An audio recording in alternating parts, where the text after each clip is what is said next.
So this is our workshop for Faster Function. It's Filipinx American undergraduate crew. This is our national event for brand and resume workshop.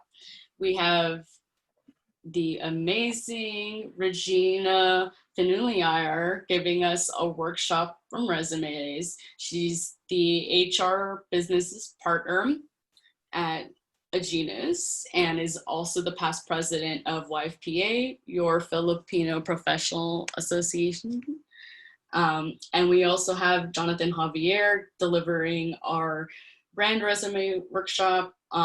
He's the Wonsulting CEO and founder, previously worked at Cisco and Snapchat. I'm going to give a very quick overview of Faster, and then we'll have the workshop by Regina, followed by the workshop at 11 with Jonathan. Can I get a quick holler from folks that my audio isn't cutting in and out? Just want to make sure. Audio's good, Erin. Okay, cool. So very quickly, so we're Faster. The acronym stands for Filipino Americans in STEAM, Science, Technology, Engineering, Arts, and Math. Reference with the F, I know there's a lot of the P, is for not just engineering. We didn't want to be called Pastor. Many people talk about efficiency, so really the definition is about one who desires to be in the tech industry. We are a national nonprofit, really dedicated to diversity, equity, and inclusion. We primarily serve the Filipino American or Filipinx American community here in the United States. Many other folks have been a part of us, you know, folks from Fil-Am and Silicon Valley who really focus a lot on the Philippines. And our goal is really to be the network for Filipino Americans in STEAM. If you want to join, you're anywhere in the country, if folks are wanting to start chapters, please fill out a form. People have been wanting chapters outside of the Bay Area where we started, from New York to LA, I think Chicago, Seattle, Florida. There's Filipinos all over, so we want to make sure to include you. This is just really quick history about us. We've been around the last 5 years. It started off as a panel at UC Berkeley, which is where I went to school. And then it became an annual conference. From there, the last 4 years, we've developed mentorship programs and then partnered with the Filipino Channel University. We've had professional development components for a lot of Filipino American tech employees at various employee resource groups that are serving diversity, equity, inclusion. And then we've now launched, I forgot to add on this slide, is our Faster Fresh entrepreneurship component for investors and founders. So high-tech startup founders really need a space. There's not enough of us in the community, whether it's there or any other part of it. So really, you know, Faster is for our communities, for you. Currently, we're trying to do a lot around coronavirus and data. So the one event that I'll plug, which I'll talk about later, is called FasterCon. We have a COVID-19 panel featuring Filipino Americans in civic tech, biotech, and health tech, and a number of initiatives for that. So this is just us the last couple of years at Berkeley. This is some of who we are. We've had many other folks that be a part of our board as advisors and mentors, different committees over the years. This is just a few of us, you know, spanning the range between folks in health tech and different social media companies, and you know, some that are in academia as well. So if you want to join Faster, we have a Facebook group. We also have a LinkedIn group. Our website's currently being redesigned, so when we announce our redesign, look out for that. Subscribe to our email list and contact us. I went through very quickly some of the components of Faster. You know, as you can see, we have just many different programs. We'll actually share this slide deck out to folks who are not able to make this event. So look out for that. I want to give more time to speakers just because we did start a little bit late today. But you know, this is just more about who we are, who we've worked with, as a part of our coalition. If you want to join our organization and our committees, you can fill out a general membership form as well. And yeah, like some of our community partners included, I mentioned earlier, the Filipino Channel University, TFCU. Shout outs to YFPA, Regina Finuliar, who's the past president, is here. We're excited to have worked with her and to continue to work with her here in the Bay Area for Filipino professionals. And then for anyone that has been very much impacted by coronavirus, I did mention again, we're working on a bunch of different things really focused on science and technology. We've had everyone and their mom asking us about vaccine development in the Philippines. There's a lot of incomplete data about how impacted the Filipinos are. We know we're very much impacted, but a lot of that data is still incomplete, as well as resource guides. So a lot of people who are impacted by COVID. There's a number of resources, and it can be really hard to find. So some of this is a little bit more curated on our resource guide.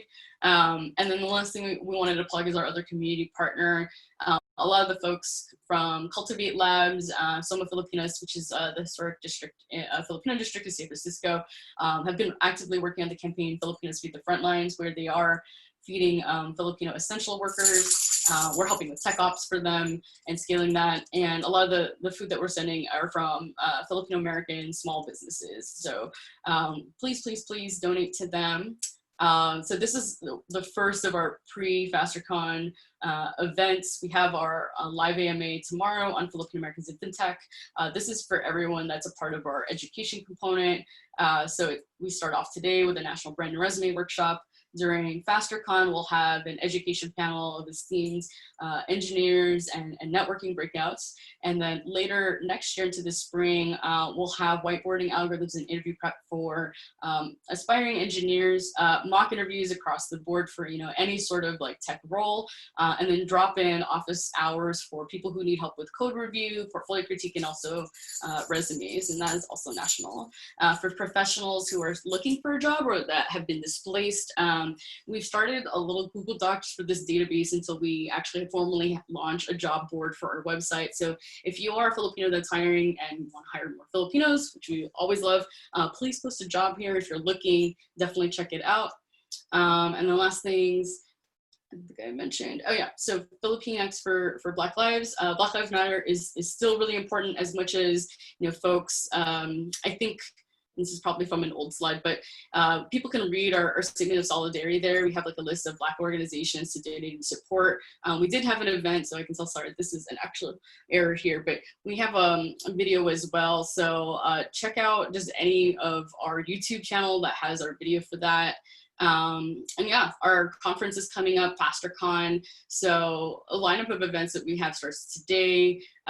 In October, after the Filipino Americans in FinTech event, we have our executive leadership panel, and our keynote speaker is Josephine Santiago Bond, who was the former head of advanced engineering at NASA. Really big deal. She has not really spoken publicly before outside of print media and Filipino media on video. So if you're attending this event and you're a member of FASTER, it's pretty exclusive for us to do this. So we want to make sure everyone's registered. So look out for that on social media. If you're a part of our Facebook and LinkedIn groups, we already have the RSVP for Zoom there, so please RSVP. And then we'll be announcing into next week our full main conference on October 23rd through October 25th. So again, we have the COVID-19 panel. We have a huge focus on the arts, and then we have our 3 respective components in education, professional development, and innovation. They all have their own breakout tracks for either students, professionals, or founders and investors. So with that being said, I think the details, again, all of this can be found on social media, so please check out all of the links there. These are just the specific times of all the speakers that we'll have for our upcoming events, and once our website is re-released.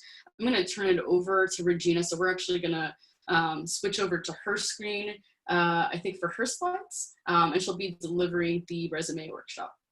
So, Regina?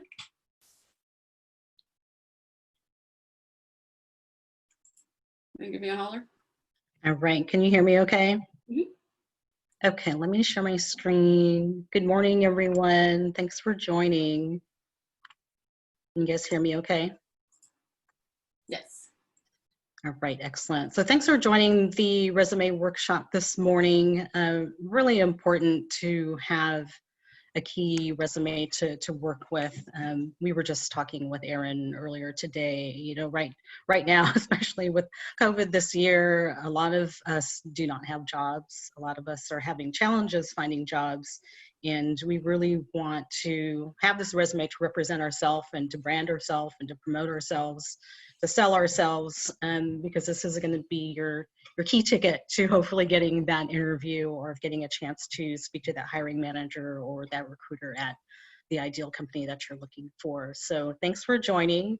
I do want to make this as interactive as possible. So if you guys want to, unmute your phones or put a little chat message, please do. And curious if you guys can put in your chat where you're from and what kind of work you're looking for, so you can get an idea of what your resume may be catered towards. So, all right, so resume workshop is going to cover a little bit of intro of myself. I'm going to go over the top candidate model and some of the resume must-haves, and I'm going to talk to you a little bit more about CARs. You can learn about that by the end of the session. Components of a resume, do's and don'ts, and then we'll cover some Q&A as well. If anyone has a resume to actually share, if we have time during the Q&A, I'm happy to go over some of the highlights of that and some feedback. And opening it up also to Erin and to Jonathan, if you have anything to include as I kind of go along here, please feel free to. Okay, so this is me. Sorry, the video is not on, but that's a picture of me anyways. And I actually went to Independence High School in San Jose, so shout out to anyone who's down in the South Bay. I did not know what I wanted to do after I graduated from high school, so I went to De Anza College and got my AA there. Kind of dating myself, I went there before the 85 freeway was there, before Apple took over Cupertino. I did transfer to Cal Poly Pomona and I got my business degree there. I was very involved with a co-ed business fraternity called Pi Sigma Epsilon when I went to Cal Poly. And had some various jobs after I graduated, but my longest stint was at Biorad Laboratories. I worked in HR and also training and development there. I was there for 10 years. So that was really kind of my introduction into the biotech pharma industry. After leaving Biorad, I was at Zogenix for almost a couple years as an HR manager. And now I am currently at Agenus as an HR business partner. And as Erin had mentioned, I have been a past president of YFPA.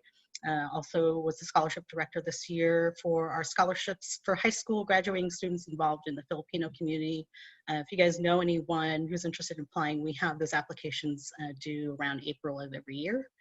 And I just recently this year graduated with my Executive MBA from St. Mary's. Shout out to cohort 25. We, like many others that graduated this year, did not get to walk. So I think we're going to walk next year. So shout out to St. Mary's. All right, so that's a little bit about me. Here's a little bit about my company. This is actually pictures of my employees. Over on the left, this is our location over at Agenus West in Berkeley. That's one of the Wear White Day events that we had in support of Immune for Cancer. That's from last year, so we're not social distancing in that picture. And this other picture from last year is during our walk for the Leukemia and Lymphoma Society, which we supported the past 3 years. So Agenus is positioned to drive the discovery and development of the next-gen combination treatments in immuno-oncology. This is a picture of my global colleagues as we participated in the Wear White Day globally. We have our location in Berkeley, which focuses on the antibodies. Our Lexington, Massachusetts office focuses on the vaccines, and we also do some collaboration with Cambridge, UK on our cell engineering. So we have various positions open in those locations. I've got a few in Berkeley, which include a senior research associate specializing in molecular biology, and also a senior EH&S position, environmental health and safety manager position that's open, and also executive director of technical operations. So you guys can check out the career page at Agenus if you are interested, or if you know anyone else that is interested. Also, as Erin had mentioned, I've been a part of YFPA for quite some time. Our mission is YFPA is to foster professional connections, ideas, and expertise to support and engage Filipino professionals in the greater San Francisco Bay Area. So we've worked with FASTER on some of these professional development events, and we've also had some collaboration with some of the organizations over at Cal Berkeley. Our values are to connect, educate, and serve. Connect as far as connecting with the community, networking, making those connections to support each other, educate, such as these professional development workshops and our scholarship program, and also serving as far as volunteering and serving our community and supporting our community partners as well. So you can check us out, yfpasf.com.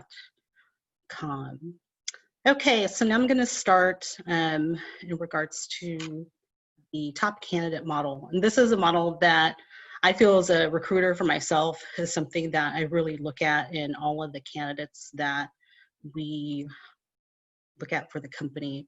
And this is from an organization called Korn Ferry that has interview training materials. So when it comes to this top model, what I look for is a candidate that has the talents for a position, they have an organizational fit, they're ideal for the organizational culture, and they also have a passion for the work that they do and the position that they're applying for. Now, when we look at a candidate that does not have the talents or skill set for a certain position, more than likely, they're probably not going to be considered. It's going to be really hard to onboard them and get them up to speed for that position. And when you're, as a candidate, are looking for positions, you want to make sure that you have met the requirements before you apply for them as well. So what happens when we have a candidate that doesn't meet those talents? More than likely, they're probably going to get looked over. Unless they really have a close connection with someone that's within the organization, there may be some consideration if that person is vouching for them. When a candidate is not an organizational fit, maybe they don't have the right personality or they don't fit the culture. Right now with COVID, we have probably half of our employees working from home and the essential employees working on site. So you have an essential position where you need someone on site, but that candidate only wants to work remotely, maybe 50-50. That's not going to be a match for us. You have a candidate that wants to travel within their role. We're not doing any traveling right now, so that may not be an organizational fit. And we have a very team-oriented organization, not only just within our site, but also cross-functionally from site to site. So we want someone who's team-oriented. So if someone's more introverted and only wants to work, solo by themselves at home, and they're probably not going to be a good organizational fit, and it won't be happy for the employer or for the candidate. Now, what happens when someone has awesome talent, they meet the skill sets, they're an organizational fit, but they may not really be so passionate about that role. Maybe they're not passionate about the product, or they're not passionate. Maybe they're only just looking for this job for now and looking for something else in the next year or two. And we can kind of draw that out, sometimes from the resume, but more specifically from the interview. And then what happens when someone doesn't have passion for a role is they may not perform well, and they may quit, they might get fired, and they leave. So ideally, we want someone who has all three of these. They fit the talent, they fit the organization and the culture, and they have that passion for that position to have the career best. So as a recruiter, this is what I look for. And as a candidate, this is what you should look for also in the positions that you apply for. Ask yourself, okay, do I meet the talent? Do I have the requirements for this position? How can I find out more about the organization, about their culture? Maybe we'll go on Glassdoor or network on LinkedIn and talk to someone who works there and find out more about the organization, see if I'm an organizational fit. And am I passionate about this company? Am I passionate about their mission and what they're doing in their industry? And if I meet all three of these, this is my top position that I want to apply for, and a career best for the organization as well as the candidate. So, any questions on this top model? Does that make sense? Comments? Sorry, I can't see the Actually, chat. Go ahead, go for it. I've never heard it before, but and like the acronym, but Right. I've seen the similar Venn diagram for people who are trying to find, their fit. Just never the top acronym. So it's cool to see that. Yeah. Yeah. So good thing to remember, especially as you're applying for roles. All right, thank you. So I'm going to go into some resume must-haves. So this is just a resume template. This is actually from Lee Hick Harrison, which is a company that helps with outsourcing. So when someone's potentially laid off, or they might hire this company to help them with resumes and interviews and job searches. So when it comes to resume, these are some of the key basics that I look for as a recruiter.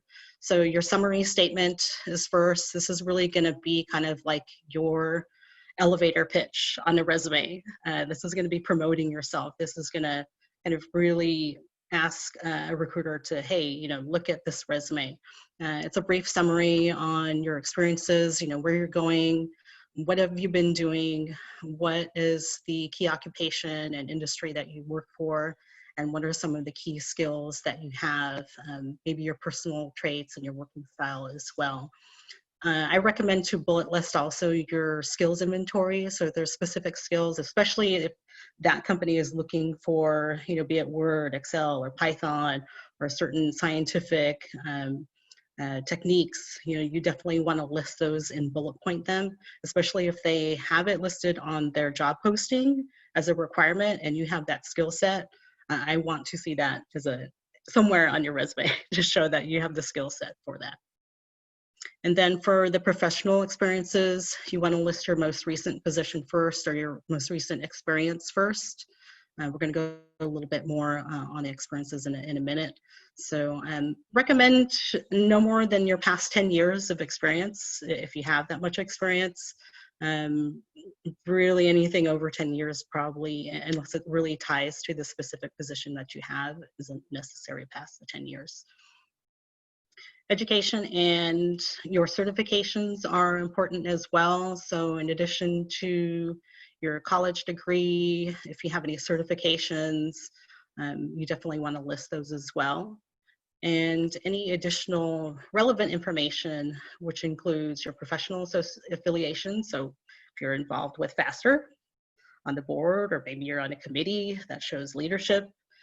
Also, if you've done any presentations, if you're in scientific position, if you've had any patents, technical disclosures, etc. So you definitely want to list any relevant information, especially as it relates to the position that you're applying for, and especially for any leadership positions in nonprofit organizations or professional affiliations. Volunteer experience is experience.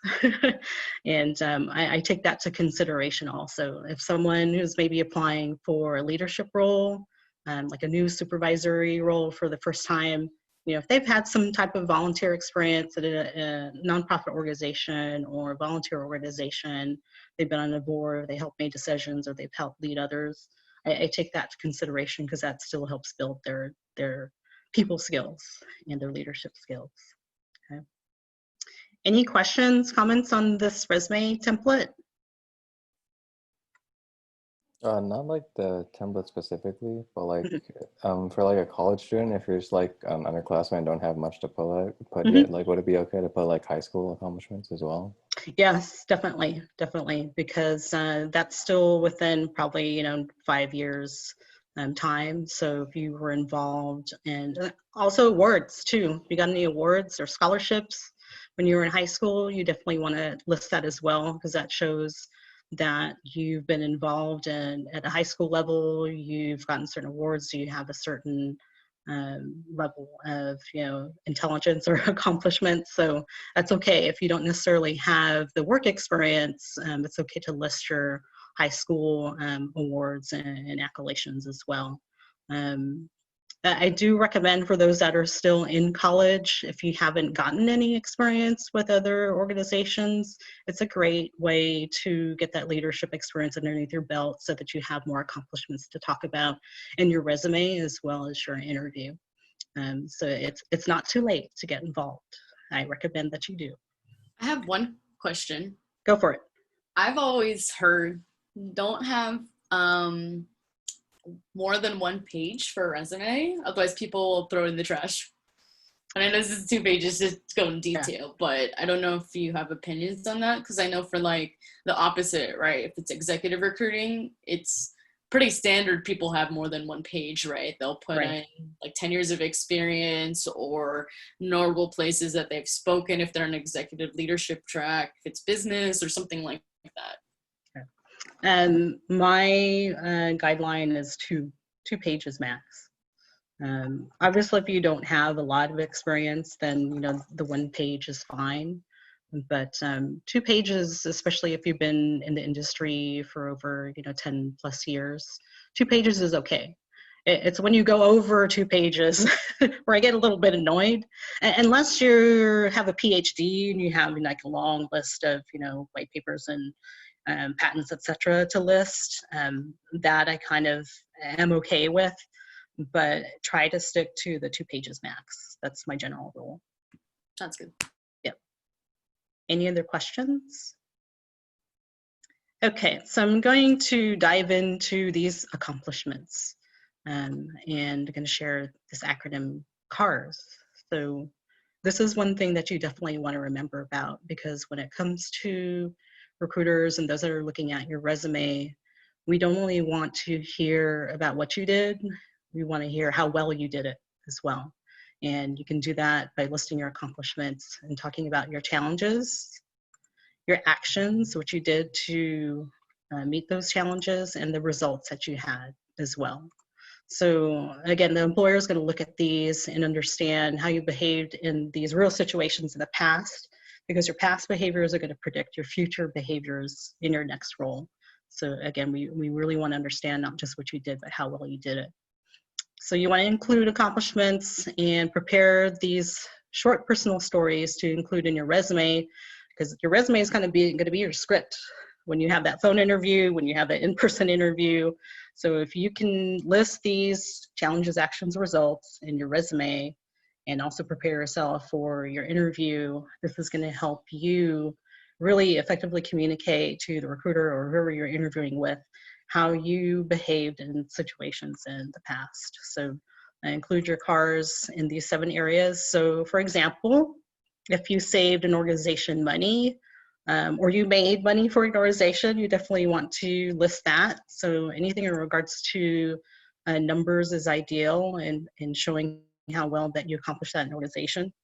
If there was a crisis in your life or school or job, how you responded to it or how you recovered from it. Right now, with COVID and social justice, etc., I think that's really kind of made an impact in all of our lives. So how did that impact your role in your current position or maybe in school, and how can you list that as an accomplishment? Time where you functioned as a team and what your contribution was. Every organization is going to look at how you've cooperated as a team in an organization. And a time where your career or job where you had to overcome stress, or also a time where you provided successful leadership or a sense of direction. So again, if you have those examples of how you led a team, directed a team, even if it's a nonprofit organization, that's fine. And take a look at some of the failures that you've come across and how you overcame it, what you did accomplish from that, what was the result, and maybe even what you would do better in the next time that came around. And any other challenges that caused you to change direction and how it worked out for you. I think I had a comment in the chat. So yeah, some other organizations use different acronyms. I've seen the STARS, so situation, task, action, result. I've also seen SOAR, which was situation, I guess objective, accomplishment, and results. So there's different acronyms for it, right? And true story for myself here, and I learned about the CARS acronym from a career coach when I was looking for a position. Had been at one company for probably way too long, and it was time for me to look for another position. I also had moved from the city to Vallejo, and I was doing a commute to Foster City, and I just had to do a job search to find something closer to work. But I worked with a career coach, and I was getting a lot of interviews, handful of them, really good interviews, but I wasn't getting any job offers. And I asked my career coach, I was like, what's wrong with me? I'm not getting any offers. He was like, well, are you talking about your cars? I was like, oh, that's right. I need to share more of my cars. So my cars were actually on my resume. I had some good examples of challenges, actions, and results on the accomplishments that I had in my previous positions. But I really had to remember to reiterate those during my interview. So my next interview after that was actually the one I had at Bio-Rad, and I remembered my cars on my resume when I interviewed, and I got that job, and I was there for 10 years. So remember your cars, because it's going to get you from A to B. Does anyone in the Zoom want to take a stab at sharing an example of one of their challenges, actions, and results? If you think about, even within these past 6 months, give me an example of a challenge. What was your action, and what was your results from that challenge? Anyone want to be daring to share, either in chat or on audio? I can talk a little about PSI, like the student org, like Filipino student org at Cal, that I'm a part of, and like how we had to adjust to our usual procedures because like the entire semester was online. Okay. So yeah, it just took a lot of just like Zoom meetings and then a lot of different adjustments because obviously like we have to run all our usual events in like a different way. But so far I believe we've made good adjustments and still had the semester's been running pretty well so far, in my opinion. Excellent. And was there any other results that came out of that you didn't expect? I think definitely, yeah, just trying to get used to like doing everything on Zoom and also like trying to recruit people when like everyone's at home, sitting at home. But Right. yeah, but we're getting through it, and I think we'll have a strong semester still. Excellent. And sometimes we actually might get more engagement through Zoom because pre-COVID, we had a world that was commuting a lot and spending too much time on the road. So some of the events or workshops that some organizations had, people would be challenged to actually get there. But with Zoom, we might actually have more of an opportunity to engage people online and get more engagement, not only through live sessions, but like with recorded sessions, like Aaron was saying, through Faster, there's a lot of sessions to gain knowledge from. So that is an opportunity to consider as well. So thank you. Anyone else want to try an example of their challenges, actions, and results? Can we get maybe one more volunteer?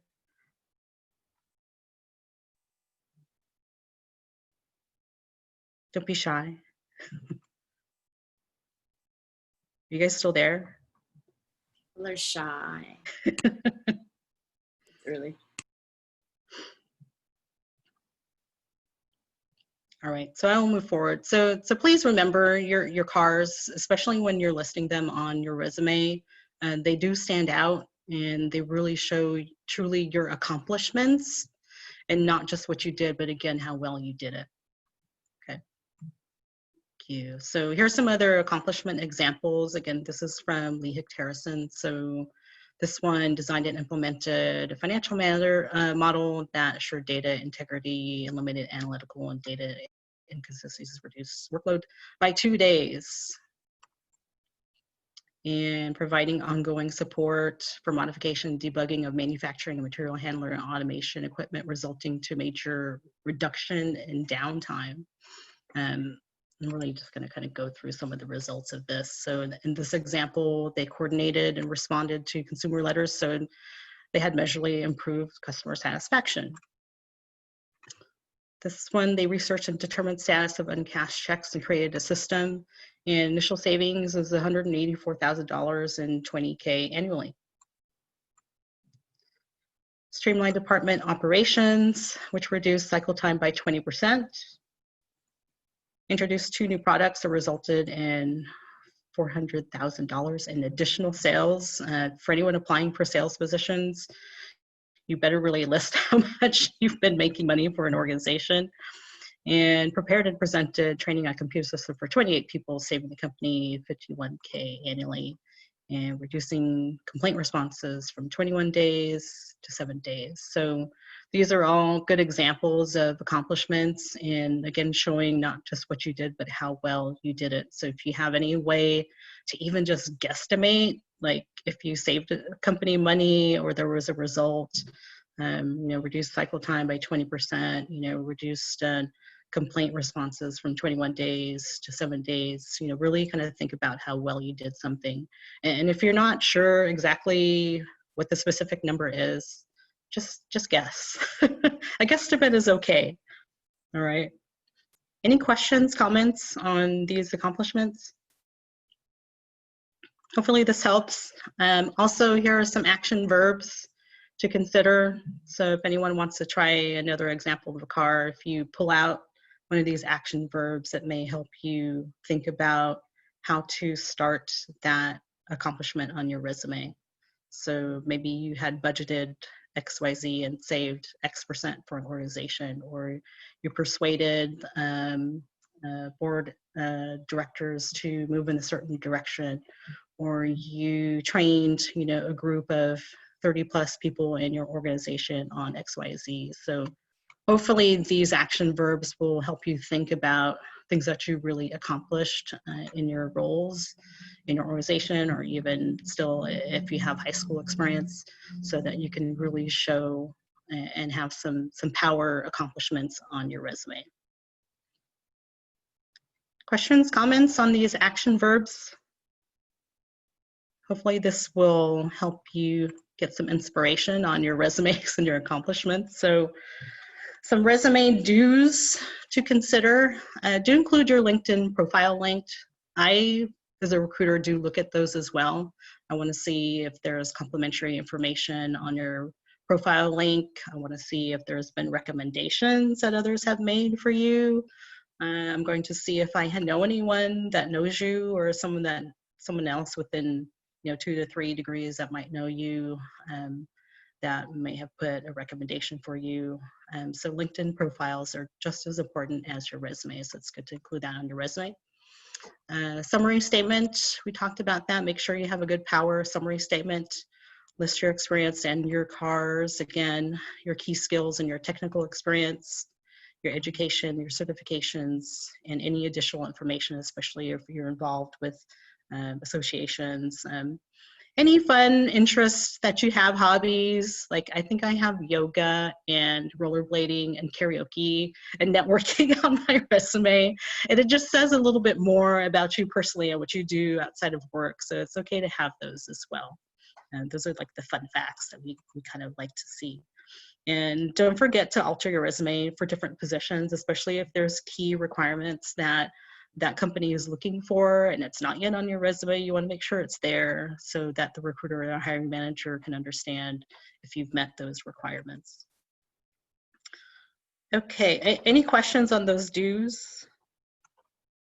Okay, I'm going to go over the don'ts. I don't necessarily think that you need to list your address. That's private information. You don't always want people to know where you live. Maybe if you're so inclined, you can list the city. Some things to also consider, unfortunately, we might judge based on where you live, or an interviewer might judge that, oh, this person lives too far, or oh, they live in this neighborhood. So you don't want it to be judged because of your address. So I recommend just not listing it. Go ahead. Can you re-share your screen? Sure, we'll do. I don't know why, but it cut out a while back that people couldn't see it. I don't know why. Can you see it now? Yeah, Avery, can you see it? Yeah, it's appearing now. Did you end up seeing my screen instead? It basically just didn't show anything, so it was like a voice call. That's so weird. It must have just dropped out. Maybe. Okay, thank you for flagging. Okay, so you can see this now? Yes. Okay, so again, don't necessarily need to show your address. I recommend to just use a Word or PDF format. And sometimes with the other formats, they don't always go through the applicant tracking system. I think I had one candidate that tried to send over some type of Google Doc, and I just ended up emailing them like 3 or 4 or 5 times trying to get the right format. So just to be safe, Word or PDF is recommended. For those that haven't recently graduated, I don't recommend listing your graduation date. That also kind of has a flag for age discrimination. So you don't want anyone to judge you if you graduated from college like I did, like long time ago. So unless you recently graduated, the graduation date isn't necessary. It's more the fact that you actually completed it that is more important.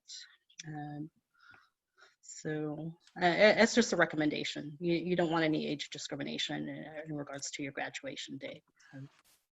We talked about this. Don't go over 2 pages unless you have a PhD and you have like a ton of patents and white papers and whatnot. 2 pages is usually the max. Don't, again, forget your cars, and proofread. Have someone else proofread, grammar, spell check. If you're going to be saying that you're an effective communicator, verbally as well as written, your grammar and your spell check better be on point. So please proofread or have someone else look at it for you. Any questions on the do's and don'ts? Okay, so in summary, apply for your top positions. Again, look at those job postings, ask yourself, do I have the talent? Am I an organizational fit? Am I passionate about this role in this company before you apply? And again, emphasize your cars, quantify those accomplishments where possible. If there's any type of numerical something or other that you can add to show how well that you did something, include that. And just keep it simple, clear and concise. For those that are maybe in more like graphic arts or in kind of design industries, you might have more of like a design to your resume, which I think is okay. But for other positions, it's not always necessary, and sometimes it can be distracting. So don't be humble. Let your talent shine in your resume. Robert Oye was one of the lawyers that spoke at our YFPA Scholarship Awards last month, and he quoted, and I forget the guy's name, he was another lawyer from the past, but he said, remember this, no more humble Asian shit. So us as Asians, we tend to be just very humble about our accomplishments, but right now, again, during this time, there's not as many jobs as there was before. So it's more competitive right now. So you want your talents to really shine in your resume and your accomplishments. So really kind of take a look at what you've accomplished in this past, year or two, and make that included and make it shine within your resume, because that's going to help you not only get that, hopefully that first interview, but also, again, your resume is going to be kind of your script to help you during the interview process as well. Any questions at all? Hopefully that was helpful. Please do reach out. There is my email address, LinkedIn. Any of you, if you link in with me, if you see anyone that I could connect you to, or if you just want some advice on your resume, I'm happy to take a look at your resume. I think, Erin, at some point we might have a mock interview and resume workshop, Yes. perhaps. Yeah. So, but if anyone needs, support now before that date actually happens, please let me know. And then, go ahead. One question that Sure. just appeared into the chat. It says, what resume tips do you have when you have no relevant experience? I am a marketing major looking to go into finance after graduation. I participated in a finance program and case competition over the summer and loved it. Okay, so definitely you want to list that competition on your resume. Also, as the other person has mentioned, if there's anything that you're involved in high school, any organizations where you were part of a team or where you led some type of event or fundraiser, etc., you're really going to have to dig a little bit and just ask yourself, like, what am I really proud about? You know, what can I include, you know, in my resume that's going to show, at least the one thing that, you know, I look for in candidates that don't have experience is, you know, what have they done with their time? What have they accomplished? You know, they just kind of study and take tests and pass, but what do they do in addition to that? How are they involved in their community? How are they involved in other organizations? And see how that can leverage your opportunities within a marketing role. I had, true story, I had one of the members who ended up being on the board with YFPA, and she was in like a chemist role for a long time with like a pretty big company in the Bay Area. But she wanted to get out of being behind the bench. She didn't want to be in the lab anymore. So she actually joined YFPA. She was on the board. She got involved with fundraising. She was our secretary. So when she started applying for sales positions within the industry, you know, she was able to talk about the experience that she had from YFPA. You know, I helped raise XYZ for the organization. I was a leader on the board. So those things helped to balance out what she did technically as a chemist at her previous position and what her potential was as a salesperson for that organization. So hope that helps. One note I'll add before I mention one last thing, that Regina will post her slides with our larger slide deck for both the FASTER interview and Jonathan's presentation afterwards, in case folks miss a screenshot or whatnot. To the question that was in the chat, it's always good to mention just like different projects, hackathons, like that finance competition. And like, even if it's not, I want to say traditionally, this is like a dozen years ago, people usually had like cover letters, which I know we didn't cover heavily in this, but I would always mention like an experience that I had, you know, why I liked, you know, maybe a tech company, certain products, so that it made it more relevant. And I wasn't just, you know, one of like 1,000 resumes that, you know, got submitted and went into a black hole. You want to like make sure to stand out. So that's one way, you know, if you are like doing just like the resume part of the workshop, sometimes there's cover letter. It's like an email. Like I would work really hard on that email, be very succinct and clear. That's probably the best replacement for a cover letter, where you can talk about like, oh, I'm, you know, applying for this position because in my finance competition, this was related. And I don't know if they were maybe a part of like a career fair that was there, something like that would connect it. It's always good to do that. Don't overgeneralize too much, because people see tons of resumes and emails or cover letters all the time. What always stands out is if there's something a little bit more personal or something that connects to the company. So while it's hard, like, oh, I didn't study this, but I did this and I want to get in this industry, just show that connection in a lot of different formats and ways, and get creative about it is what I would suggest. Yeah, and just really think about how else you've been involved, not only in current organizations, but in the past. There was actually a workshop that I had at Cal, did a similar exercise with some of the students, and some of them were kind of struggling, like, oh gosh, I don't have any experience, I haven't accomplished anything. And then I just asked one person, okay, tell me about something you're involved with this year. Well, I organized this event for my organization. I'm like, well, how many people showed up? 100 people showed up. I'm like, okay, tell me more. So it's like, the more he told me about how much he accomplishment for that one event, I was just like, go with that. Like, that's definitely a challenge, you know, to get more than 100 people to an event. You know, what did you accomplish? You know, what was the result? You know, how did it take to get there? So, you know, don't be too humble. You know, really take a look at how you've been involved, either in the workplace or in organizations, and make sure that shows and it shines in your resume. Because again, those are going to be your success stories and your accomplishments that you're going to be able to share.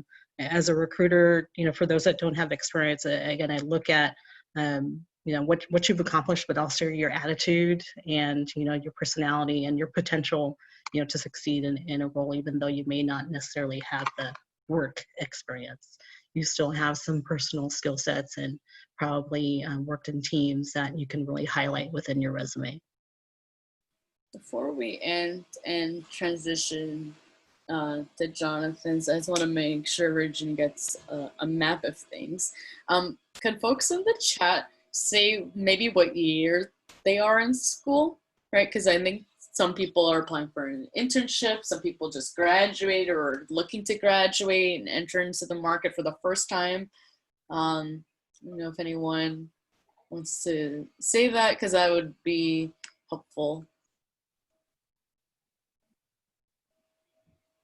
Okay, so Avery's the second year at Cal, and you declared computer science, right, as a major? Yeah. And then Anthony's second year. How about, I see Camille and Chris? Folks want to share. Third year, okay. That's good to know. I think most people by third year, junior year, already have or are actively applying to internships. And I think for grad school, like if you go to law school for like 2-3 years, people always tell me, yeah, by my 2L year summer, I don't really care like what I am in law school, because I already done my summer internship. I already know I have a job offer, so I'm just trying to pass the bar from there, and they're just cruising. So it's different for undergrad and graduate students, but it's always good to know like where folks are at, because we want to make sure that we're customizing and being mindful of that when we talk to our audience. But it's good that we have something broad that kind of just is relevant to everyone, but we want to make it more specific too, if that's possible, for future reference. Okay, well, thank you so much, Regina, for your time. Thank you. Hopefully that was helpful. Feel free to reach out if you guys have any questions. And for those that are still in school, highly recommend to get those intern experiences under your belt too. Those are really important. So thank you. Great. We'll transition, and I think Regina stopped share, or Jonathan, you could take over sharing on your screen, or actually, you know, yeah, you can do that on the deck, right? Yeah, I think I can. Let me see if I can. Yeah, I can share my screen. Cool. I want to turn my video on because I like. Oh, actually, I can't turn my video on. Never mind. No, it's kind of being weird. Sorry about that for today. One thing I'll mention too, for everyone here, in case a slide drops out, don't be shy, just tell us, because I thought it was me too. I was like, well, I'm on 2 different screens, and then Avery mentioned he couldn't see anything. So just let us know, because there's some technical issues with Zoom sometimes. So cool. All right, Aaron, thanks so much for having me. Really appreciate it. Y'all can't see my beautiful face because obviously it's in the morning, and I had a really good beauty sleep last night. No, I'm kidding. That's all good. Wait, where's everybody tuning in from? Can you put in the chat where everybody's tuning in from? There's Arizona, right? What's up? I see Arizona there. Is someone said Arizona? Oh, Arizona. I was surprised. I was like, what? Yeah, where's everybody tuning in from? Put in the chat where everybody is at right now. Like, where are y'all at? What city? What location? By the way, are you screen sharing? Oh, not yet. Okay. I will in just a second. Well, I just want to see where everybody's at. Cool, Berkeley. Hello, Berkeley. I legit just left the Bay Area not too long ago. So. Wait, like actual move? Yeah. I'm in LA now. Oh, I know. I'm sorry. Everyone during COVID has moved, so right. Someone is at Hawaii, but SCU. So SCU is at Santa Clara University. Yeah. They're doing remote school in Hawaii. That's cool. Aloha. Nice. Okay. Cool. All right, everybody. But yeah, first off, thank you all so much for being here. Really appreciate it. I know it's Sunday morning. Y'all should be at my mom always says, because I'm Filipinos are Catholic. My mom's always like, go to church right now. And that's what my mom literally told me right now. She texted me and was like, are you in church? And I'm like, yes, I'm in church of helping fellow Filipinos and Filipinas get into their careers. Okay. So, but first off, so my name is Jonathan Javier.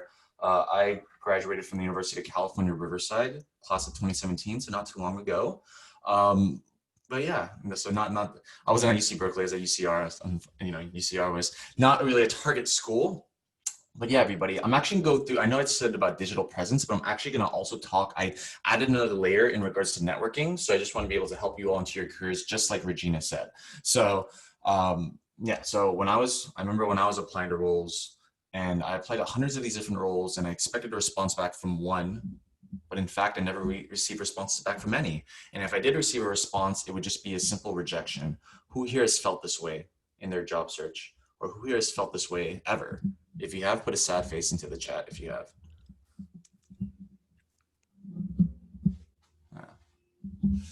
Has anybody felt that way? Sad faces, yeah. All right, everybody, no more sad faces, because let's turn those frowns upside down, okay? But by using LinkedIn, actually, LinkedIn message, I was actually able to get my first job at Snapchat. So I worked at Snapchat specifically in product operations. Yeah, I worked with Evan Spiegel and Bobby Murphy. No, I'm kidding, I didn't. I wasn't that high up, okay? Who here is Snapchat? All of you, all right? What do y'all think about Snapchat? Do y'all like Snapchat better or Instagram? Let me know. It's okay, Bobby Murphy is not gonna look at this, okay? I hope not. Snapchat, okay. All right, Snapchat. So y'all remember when they deleted the, Snapchat. No stickers. Okay, all right. Bobby Murphy, are you here? Do you see this? You better hire all these people right now, because number one, we're all Filipinos, and number two, you should. Anyway, so yeah, so I was only at Snapchat for 6 months. And unfortunately, my team got outsourced after 6 months, right? Isn't that crazy? I was like, man, I just got into my dream industry, and now I'm about to get laid off. But by actually using LinkedIn again, specifically with content creation, I was able to land at Google. So I worked at Google specifically in strategy and operations for our ads team, and then started Wonsulting, which mission is to turn underdogs into winners. So helping those who come from non-traditional backgrounds like ourselves, like everybody in this call, and then help them get into their dream careers. So far I've done over 150 workshops, 160 now in under 2 years. I know, I don't have a life, everybody. You know why? Because I just sit at home and do these. No, I'm kidding. I love doing these, as you can tell. But last but not least, I started, and then I went to Cisco in strategy and operations for their go-to-market strategy community side, but just left Cisco last month to pursue Wonsulting full-time, which has been an amazing experience. But what happens if I told you all that from all my jobs at Snapchat, Google, and Cisco, I actually never applied to them? Would you believe me? Yes or no? I believe you. That's happened to me. Okay, Aaron. Okay. How about anybody else in the chat? Would you all believe me? Yes, no, maybe so. Would you just believe me because we're fellow Filipinos? I don't know. Dude, LinkedIn works. My book got pitched to me before I published my first book through LinkedIn. I got interviewed for another position I turned down because of my posts on Instagram that were 2 years old, and recruiters and other people found me. And then my last job, well, now that I just interviewed for, I can't announce it yet officially. It's a more senior position. It's probably the most senior that I've ever had. That came through LinkedIn as a message because I spoke at an event for women in data science. So I would say when people are like, oh, I don't believe you, Jonathan, most people just like, I don't know, submit a resume and you get hired and be like, no, that totally didn't happen to me. All of it was just because of social media connections. I think they say 70% of jobs are found through networking. So my network through events, and literally just because I take pictures at events, went to conferences, wrote blogs about it at events, and then, you know, voila, now I have a book and I've had multiple job opportunities from that. It never came from, I applied to this job, which is kind of crazy. No, you don't apply, right? Don't apply. But everybody, that is exactly what I'm talking about right there. Never applied, just use LinkedIn. So today I'm going to teach y'all one of the strategies that I've utilized in order to help tens of thousands of people get into their careers. And so each and every one of you can turn from underdogs into winners as our mission at Wonsulting. Wonsulting says. Cool? If y'all are excited, say heck yes in the chat. Heck yes. Are you all excited? Or you can say yee, that works too. All right, perfect, cool. Awesome. Thanks everybody. Thanks everybody for saying that. And then, yeah, so, and then last but not least, I just did my first TEDx talk a few months ago. Crazy part, just use LinkedIn for it. So I'm telling y'all, LinkedIn is where it's at, and we're going to teach y'all exactly how to do that. Cool. So today's agenda, 2 different topics specifically in regards to how do you find these jobs for recruiters and hiring managers? How do you find these people so you can be able to network with them? And then I'll also talk about the digital presence side where opportunities will come to you instead of you always having to seek opportunities. Wouldn't that be great? I think so. Let's do it. Cool. All right. Finding jobs, recruiters, and hiring managers. Everybody, what is this? Can someone tell me what this is? What is this? Put into the chat. What is this? If y'all know. If y'all don't, totally fine. Job post, right? Cool. That's right, Regina. Aaron, correct? LinkedIn job board. Y'all seen these easy apply buttons right here? Who here has actually heard back from one of these? Has anybody heard back from one of these? They've applied to it? Maybe, maybe not. Well, I never heard back from any of these. So I still remember everybody else. Maybe, right? I still remember I was sending in these applications. I put this email in, I put my email in, I put my phone number. It would only take about 30 seconds. So I was like, okay, I'll submit an application and said you applied and I'll go get referred. Didn't know anybody in the company. So I was like, all right, I'm like Manny Pacquiao here. I'm super excited and super happy that I got my application sent in when in fact I'd wait many, many days. And unfortunately I'd feel like this. Who here has felt this way in the job search process? If you have, put hashtag Manny in the chat. Manny hella sad, right? Manny's hella sad, but let's make him glad. He's actually going to be fighting Conor McGregor to provide funds for the COVID-19, people affected by COVID-19. I don't know if y'all saw that. Anthony, you're right. GOAT, right? GOAT, we should just put a GOAT on top of his head because that's what he is. Cool. But how do you find a job during these times? How do y'all think? What's the way to do it? Network? Yeah. Anything else? No, it's watching Netflix, right? Obviously, you watch Netflix. You watch Netflix, you chill, and you just go sit in bed and relax. No, I'm kidding. Any Netflix recommendations y'all have, by any chance? Is anybody? Any Netflix recommendations? My Holo Love. Okay, Aaron. It's okay not to be okay. All right, I'm writing these down. Okay, Memories from Alhambra. All right. Now, Umbrella Academy. I heard that one's good. I'm just kidding. Obviously not Netflix. LinkedIn. Right. So, who here uses LinkedIn actively? Meaning they post content, they comment on content, they engage with people's content, they engage with other people, versus passively, meaning they just send messages to people. Active or passive? Put in the chat. I have a question. Do you mean like messages to people you know or don't know? Like cold? Oh, just messages to people you know. Yeah. I think I do both. Active or passive? What do you think? I have people when they connect with me. Okay, very nice, nice. So maybe you're a little passive, but it's okay. It's okay if you're passive. I used to be passive, but I'm gonna teach you all how to be active so you can get into your careers. Okay. So we got these 3 roles, right? DoorDash, Cisco, and ServiceNow. These companies are cool, right? DoorDash is cool. Cisco's cool. ServiceNow. Which company do y'all like the most? DoorDash, Cisco, or ServiceNow?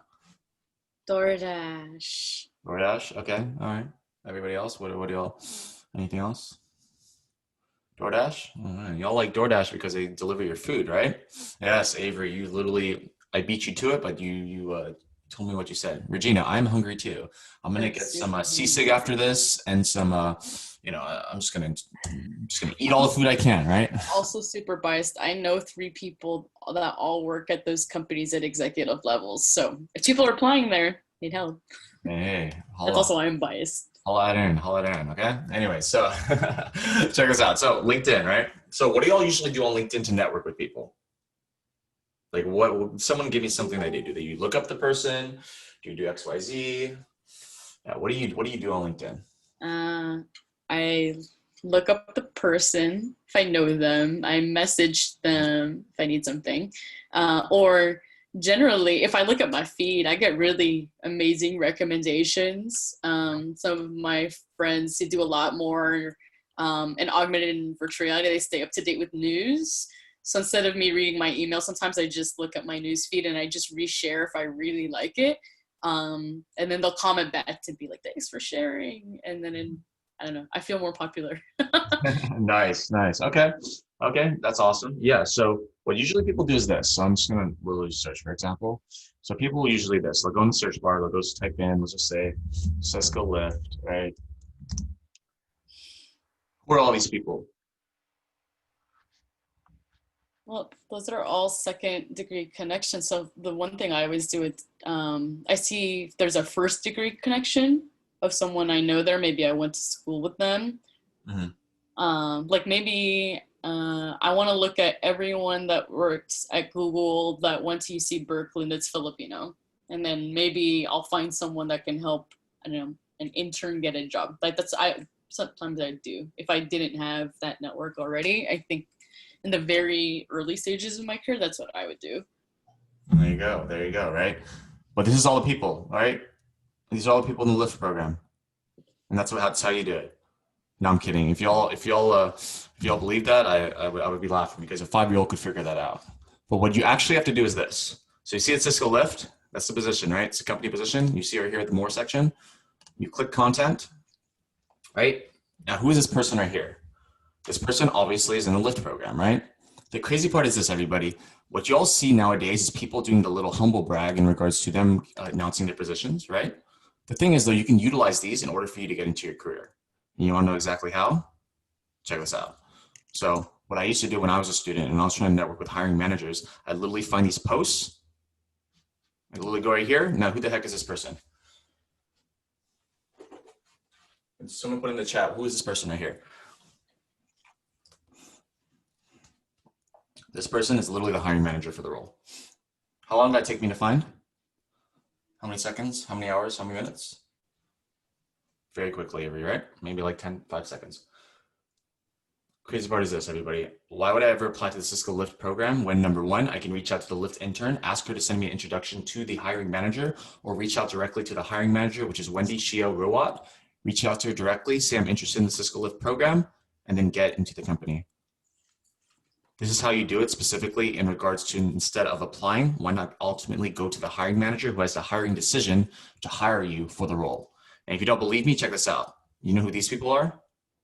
These people are on the team. So imagine you have 5 chances, 5 people you can reach out to, and how you validated this is very easy. You see this? It's faster, right, Anthony? You see this? You go to these other people, look, it's the same people. It's literally the same people right there. Same people on the team, bam, bam, bam. Cool, yeah, you can stop them if you want, all right?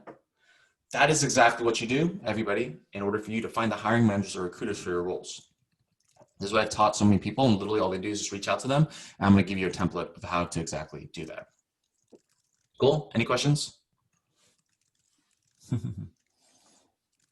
Cool. It's okay, Aaron, you know now, so it's fine. All right, let me go back to this. So that's how you do it, all right? So blah, blah, bam, bam. Cool, so you see all these posts, like I said before. The crazy part is this, everybody. It's not just Cisco. I just did this for Deloitte. So what you do is you simply do this. You go Deloitte, and you type in the position, and if you see the person talking about the role, etc., you can actually see the exact people who are on their team or hiring managers. So look at these people, for example. Apurva. Who did she tag? Megha Sharma. If you look at Megha Sharma, she's literally the recruiter. Right? Same for Rakesh. He tagged all of his teammates. All right?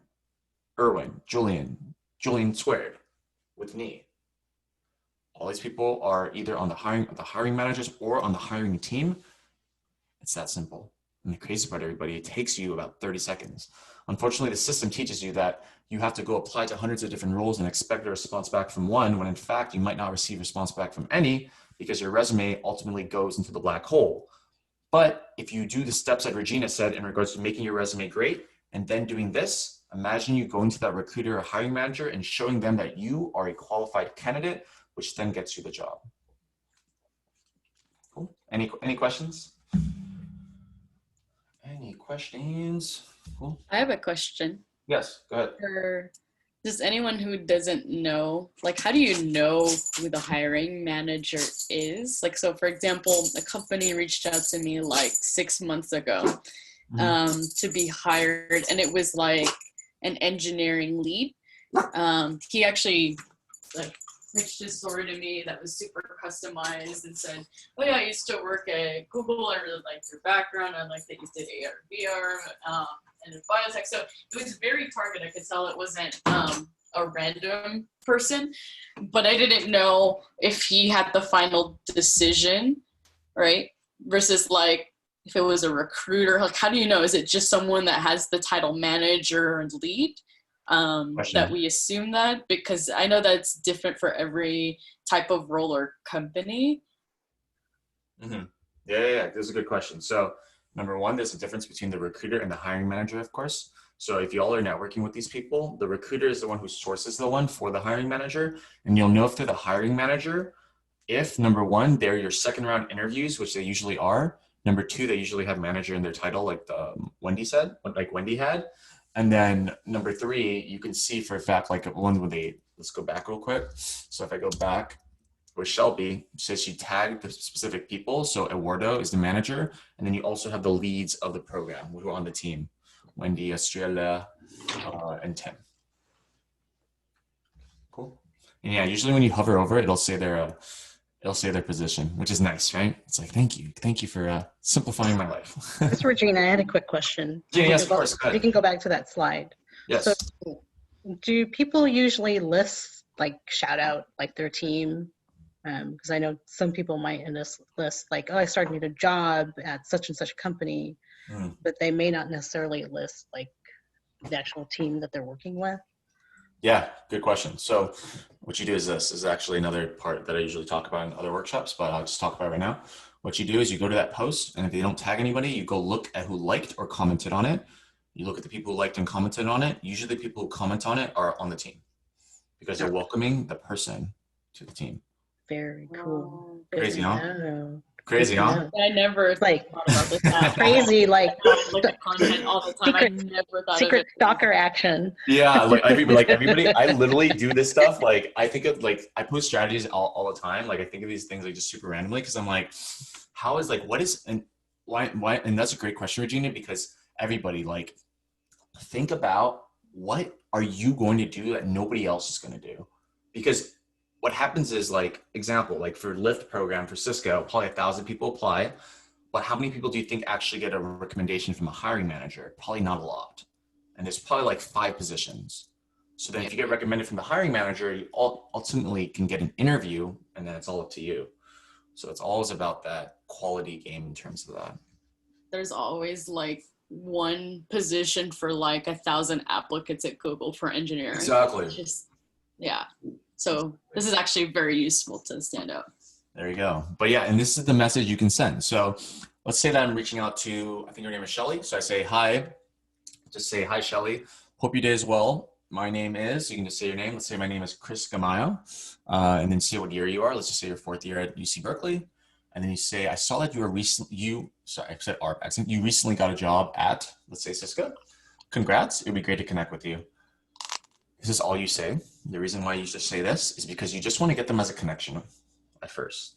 If you get them as a connection, it's perfect. Because what happens is the hiring manager will then become a second connection to you because they're connected with this person. So that's why you do this.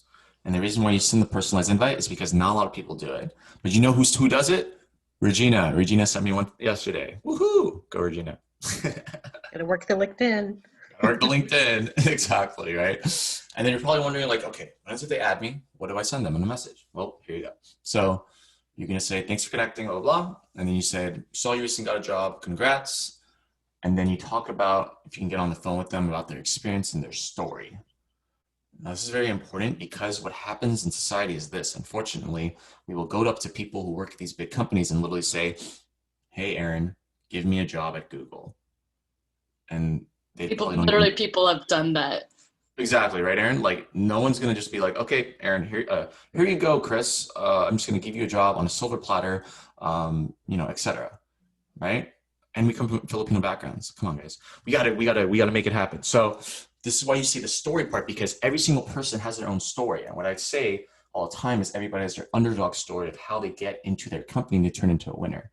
Imagine you, for example, let's say Aaron works at Google, and you, instead of just saying, hey, Aaron, I'd love to learn more about Google, Why not say, hey, Aaron, I saw that you come from a Filipinx background and you are part of Faster. I'd love to learn more about your story of how have you been active in the Filipinx community, as well as your journey and story of getting into corporate. Would you be more willing to speak to the first person or the second person? Obviously the second.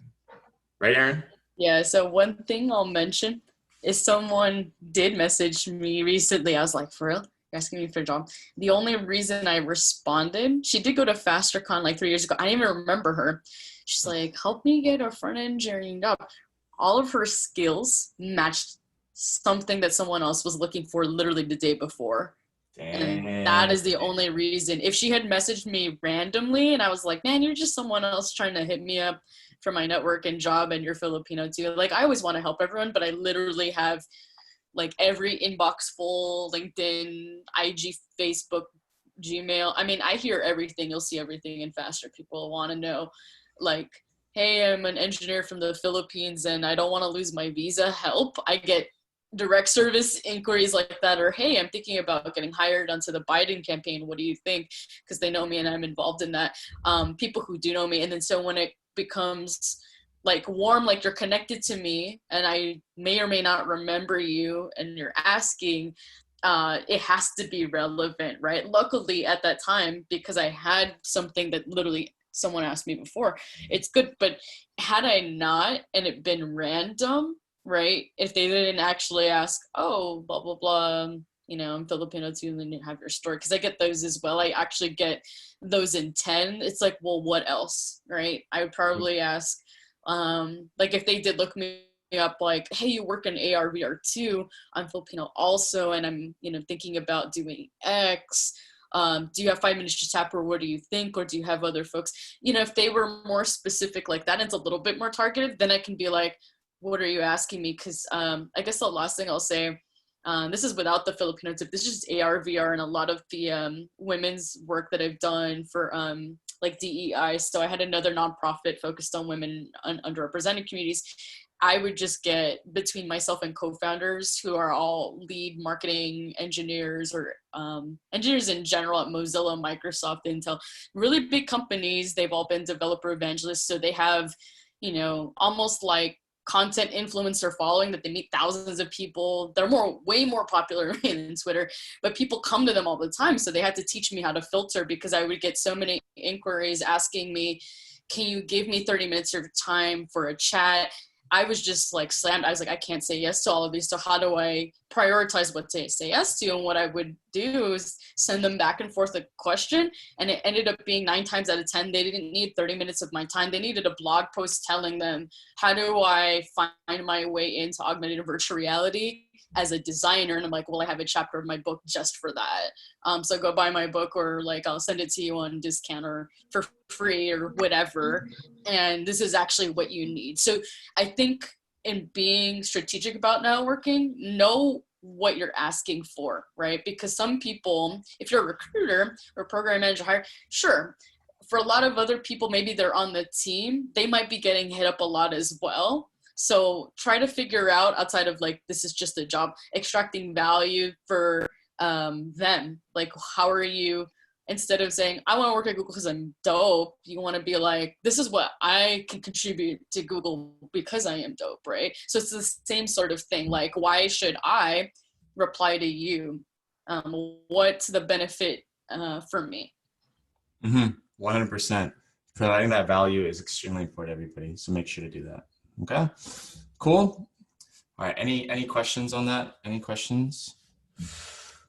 Any more questions? Cool. Okay, awesome. Let me keep going through this. Cool. So yeah, but y'all probably thinking, will I know them? Right? The answer is no. The reason why is because, for example, some people just want to help, and asking for help is simply all you need to do. And then if you can't offer them anything, that's totally fine. Like we said before, if you can provide value to them, that's fine too. All right. Sometimes they just want to give back. And last but not least, should you ask for a referral or an intro? Yeah, I mean, most of the time, yes. What's the worst thing that can happen? The worst thing that can happen is they literally say no, right? So when you're asking for it, just know that if they say no, it's totally fine. You just move on to the next person, because there's more people that you can ultimately reach out to. All right, Cool. All right. Building a digital presence, everybody. Oh, one last thing. Does not replying within a week count as no? Like, when do you move on so that you're not like constantly messaging the same person? What's your rule? Yeah, I would say just message him once and then respond to him again. And then if not, then move on. Yeah. Cool. Yeah, just move on, you know. Simplicity in life. So everybody, so what comes to mind when you think of digital presence? So who's forcing people? Can someone give me an example? Anybody, any person. Again? Oh, of a person, sorry, of a person. Who comes to mind when you think of a person? Influencers.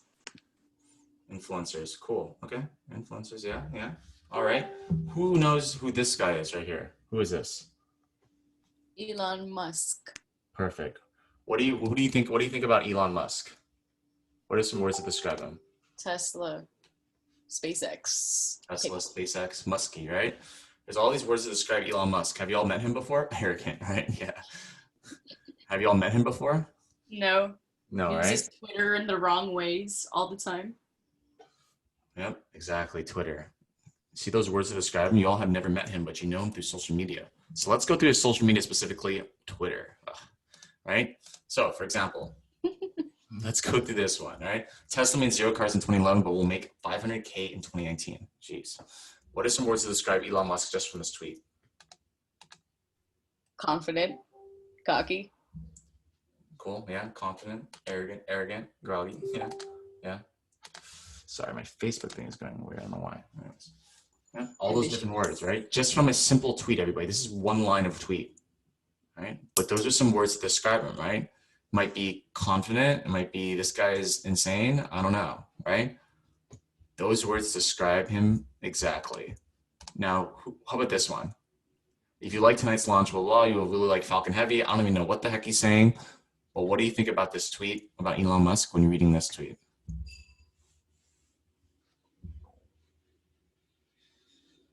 Advanced, right? Advanced, smart, maybe? Question. I don't even know what they'd be saying, right? This guy sounds kind of advanced, smart, but it's literally from a simple tweet. Drones? Right? Yeah, drones. I don't even know what drone ships are. Like, I don't know what Falcon Heavy is. I'm gonna assume maybe it's related to Tesla, the car. He said aerobatics or something like. What is that? Exactly, right? We don't even know what that is, right? And then last but not least, how about this one? Oh my gosh. Y'all remember what happened when he tweeted this? He actually got fined by the SEC by about $10 million, I think. It was about $10 million, right? But what are some words to describe Elon Musk just from this? Might like 420, I guess. I don't know, right? Might not care. It might be decaf, right? But this is simply just from a tweet. Just right? Going against the grain, going against the grain, right? Right? But you see that? So in regards to personal branding, right? There's so many different things about people. Elon Musk, for example, you have these words to describe him. He might be smart. He might be arrogant. He might be confident, but he also might be just crazy. But the thing is, what I am asking you is, what is your professional brand? Because if I go look at your profile, if a recruiter or hiring manager looks at your LinkedIn or your resume, what are those words that are going to come to mind? Are they going to come to mind in regards to being smart? Is it going to be in regards to being arrogant? Is it going to be in regards to being crazy? You of course want the words that describe you, that you want to describe, and that you want to be you want to exemplify yourself as an amazing candidate. So why I say this is this. For example, we have these three, right? This is a LinkedIn profile. If y'all read this, it took about 7 seconds, which usually recruiters only take 7 seconds to look at LinkedIn profiles. What could you tell me about this? This is my business partner Jerry's profile, but what could you tell me about his profile? That he accelerates the growth and scaling one of the fastest growing businesses, right? He likes career consulting, but then he's also progressed in his career, specifically from being an analyst to senior in strategy and operations manager, right? So the thing is, you can tell from this that he might be organized, structured, helps the community, career consulting, strategist, exactly, Regina, right? I like that his description is super short. And like Exactly. the keywords that I pulled out were finance, millennial, Gen Z. Right. The first thing that popped up, obviously like Google, you see like the icon, right? But the progression's clearly there. But I love that it's super concise and to the point, because I've seen really, really lengthy abouts. I know mine is kind of long, so I'm guilty, but I've seen like non-technical, non-product, non-creative, like anyone that's on the BD side, like have probably 3 paragraphs of what he said in like 2 sentences. And so that's what you should strive for. True. Truth. Right? That's exactly it. Right? So that's what you want. Those are some words to describe what you want people to describe you as, right? And so that's why I say all the time, like, for example, all these opportunities will come to you if you build that personal brand. Imagine you're creating LinkedIn content or you're creating that own LinkedIn profile. All these different companies might hit you up because of that, because it's clear and concise, and ultimately it describes your experiences. So for example, these are actually all companies that Jerry got hit up by during the pandemic. Literally Facebook, Wind River, DoorDash, Spotify, all just by building that digital presence. And so my question to y'all is this: who here wants to build their own digital presence? If you do, say yes in the chat. Or me, maybe so, all right? So what I challenge y'all is this, all right? My challenge to you is create a LinkedIn post for the question of what's your story.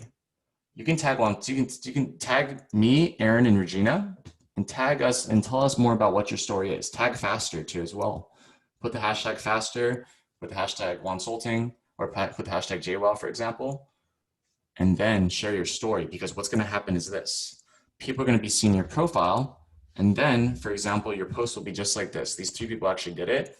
This first one, Russell, actually did this, and he got a job like shortly after. Because what happens is this: if we like and comment on your post, who else is going to see it? Everybody else is going to see it. I think I have now over 67,000 followers on LinkedIn. So most of my followers on LinkedIn are going to see your profile, see your post. And then they'll go to your profile and then they'll be like, oh, who is this person? Who is Anthony? And then what you do is you go add them on LinkedIn and you say, hey, I saw that you recently viewed my profile due to my recent post. That is exactly how you become a master networker and ultimately build a digital presence where you get more people to go look at your profile and engage with your content. I have a question. Yeah. And a comment. So people have all said, like, I don't know if people know this guy, Gary V. Gainer. Yeah. Who I love. A lot of people who are progressive in tech may not like him. They're like, he's super capitalist, whatever. He was an early investor in Snapchat, I think Twitter, and a bunch of different companies, Uber. So he was friends with Travis. That's how I found him reading a blog, I think by Travis, and it linked to him. But he says that LinkedIn is like what LinkedIn now is what Facebook was in 2011. So whenever you post, your view rate, your click through, everything is through the roof. Whereas like, I don't know, Facebook's pretty saturated, Instagram. So even though those are not quote unquote professional networks, I notice, at least with Faster too, my engagement is like, I don't know how many X, but it's so much more on LinkedIn. Obviously we're professional networks, so that you would think it makes sense, but it's a lot. I don't know how true this is for you, Jonathan, but I guess my question is, how can you be strategic about your branding, right? Like if this is something recent, like today, I noticed right when we were starting, you posted a screenshot of you were doing this workshop. So I thought, oh, thumbs up. Very cool. Yeah. I would hope that Avery does that, promoting Berkeley and Pasai, to be like, yes, and this will help promote his profile in FasterCon. But how do you select like what you want to post based on what you want to attract? Because I think what's hard for me is two things. I get lots of LinkedIn recruiters, and maybe 2 of them are relevant, right? One of them was Facebook for engineering, and another was an independent consulting contract on a very specific thing in VR. And I was like, oh, these are great. And then someone else hit me up for being a director of UX. And I was like, I don't really do, like, I do creative and technical. I'm more on the technical side a lot of the time now. But how do you choose one? Like, prioritizing things, whether it's your LinkedIn profile versus posting on content so you can attract based on like what's coming in your inbox recruiting wise, because I still get a mix of different things. Now it's more relevant, but I think before it was very much on the other side. Like if it was an AR/VR, I was getting like marketing when before I was doing design and engineering, and when I was doing engineering just in iOS, it was a lot of front end in iOS. I had to rebrand myself a few times, right? Yeah. But I think what was the hardest thing was figuring out what is my content versus what's on my resume, and like what's the most relevant thing I should be posting, or how often. Yeah. So there's a lot of questions, but I no, think it's okay. Yeah. So I'll do it really quickly. Sorry, I went to my profile because number one, all my content is actually strategized. I don't just post some posts. It's all strategy based. So for example, like let's just go to this one. So for example, like this one was literally just about my story, but the thing is I actually got nominated for Forbes this past week. So it was just kind of, it was kind of a subtle thing. So what I did was I added everybody from Forbes 30 under 30, and then I made this post, and then I literally low key said this, right? So that's why I just for all of them to see like, oh, this guy's actually in the process. So we're almost there. I think we have a really good chance. So we'll see what happens. But yeah, all your content should be strategized. So if you on your job search, you literally structure like this. So not this post, but you structure with a catchy title. But at the end, if you're in your job search, at the end, you should say what you're specifically interested in getting into. So for example, like let's say you're interested in data science, I don't know. Then you say, if you are in the data science field, I'd love to connect. That's why I tell you all to make that story, for example, to share your story, because your story will talk about how you got interested in XYZ field. And then at the end you say, oh, if you are in X field, I'd love to connect with you. Because what happens is then those people will go to your profile, and then they'll go look at your profile and see who the person is or who you are. And then they'll add you on LinkedIn, or you add them, right? That is why you do it. And that's how you structure it, so you can get people to go look at your profile and get more engagement. Cool. That's how you do it. So if y'all make a LinkedIn post, definitely tag us, tag Regina too as well, and Aaron, of course. Show them some love, because they have always some amazing insight as always. But that's all I have for today. Hopefully that was helpful. Please stay in touch. I put my QR codes on here on LinkedIn, and then also TikTok. We just started our TikTok this past week, which has been going actually really good. So yeah, definitely give us a follow, and hopefully each and every one of you will be able to turn from underdog into a winner sooner rather than later. Okay? Was that good? That was really good. Thanks, Jonathan, so much. I learned so much from you on like no more than stalking, but even the structure of like a post, right? Because I had to teach social media to interns, and I'm like, well, you always have hashtags, and you always like for me, marketing is like breathing. So yeah, you have something catchy. It's short enough that it would be a tweet, right? And you don't want to make it too long. You want to make it a little informal, so it's fun and conversational. But those things are learned over time. But you actually broke down like, this is what the meat should be and like how you should use that. I think your Forbes example is great, and I hope you get it. So congrats on that. We want more Filipinos in Forbes. Right. Hopefully. Oh my gosh, that would be great. So, but yeah, I mean, I was going to say everybody, so definitely, start, because all my jobs have literally been through LinkedIn, just through content creation, all of that different stuff. So you never know what'll happen. I want you to speak at Faster Con again. I know that Avery's putting together like what after a panel would look like if it's networking, but I don't know, Avery, if you're open to it, I'd rather just have Jonathan give this workshop again if he's free. Yeah, I really enjoyed this workshop as well. Cool. Yeah. So it's Saturday, October 24th, if you are free, and we're looking at, was it the afternoon 2 to 4, right? So 2 to 3 is the panel. So I don't know, if you are free 3 to 4, we would love to have you. I've asked Regina so many times to come in for everything, mock interviews, etc. So let's give her a break and giving workshops. But we were trying to figure Regina's out. Regina's a hard worker for sure. Regina's an OG who's been a part of the industry forever, and that's super important to hear. The standard workshop stuff, because some sometimes we'll get kids that have resumes and I'm like, no, this is all wrong. So it's great to have that, but I think you've definitely upped the profile of like, how do you make it relevant for, kids on TikTok? I mean, that's amazing, super cutting edge for the millennial generation. And there's a lot of our community that's on that dancing. But if you are free, we'd love to have you, and we can talk offline if that doesn't work for something else. Cause I think I'm sad that like today I was like, oh, it's an early morning. Maybe kids are eating like Sunday. Oh, it's totally breakfast and fine. watching Netflix and not wanting to do a career workshop, but they'll definitely come after being like, hey, there was a hip hop DJ that started subtle Filipino traits DJing after I saw Bobby Rubio and like gamers and people from Facebook talking about art and tech. That's the sort of breakout we have in parallel. I won't get to be in your workshop. I'll break out again. I'll be with the professionals strategizing on like the issues that are going through as professionals. But I think yours would be amazing if you're free. But if not, we could definitely highlight you again, because I would hope next time when we have a more critical mass of folks, people could take advantage of like what you're doing, because this is so helpful. Yeah, no, and I just want to say, everybody, thanks so much for being here. Another point I want to say too as well is you all are taking your Sunday mornings or Sunday afternoons, wherever you are, to come to a workshop like this. So that means you're taking the first step into your career. Because a lot of people, for example, they think that ultimately opportunities will just come to them if they sit around and wait and wish, like Jack Johnson's song. But in reality, it's what you all are doing currently right now that's setting the precedent for your future. So so I definitely recommend connect with us. I'm actually speaking at Ateneo tomorrow.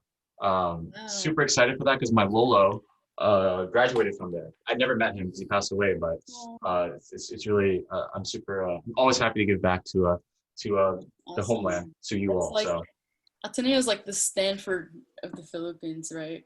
I feel like, man, I want to just like if you just told me Grace Hopper ended its like career fair, I almost want to make Filipinas in computing take whatever money they have and hire you. Because like there's not enough like Filipino engineers in the field, and they probably need something like this. Like everyone's very active on social, but they don't know how to present themselves at all on social. And I feel like a lot of other people in our community could definitely benefit from this. I'll send you the details again for FasterCon. If not, then another time. But we're gonna end it here unless there are any last questions. I think my hard stop time was at 12. I can hang around for a little bit if people have other questions for myself or Jonathan. I don't know if you have to run. I'm actually going home because I'm going home to see my family. So, but yeah, I just want to say appreciate all y'all. Definitely add everybody here. Like all nine of you should be connected with each other. Just want to say that. Sense of love to Aaron and Regina for sure. For sure. I mean, I don't need any more love. I don't need any more love. Give some to Regina and Aaron because they're awesome. Okay. We all need love. Share the love. Sharing is caring. Share the love. Exactly. Awesome. Share the Thanks, Jonathan, for your time. Thank you, Regina, and thank you everyone for inviting a lot more students to come, and we'll make sure to expand that for FasterCon this year. Awesome. So all right, y'all. Thank you. Stay safe. Bye. See ya.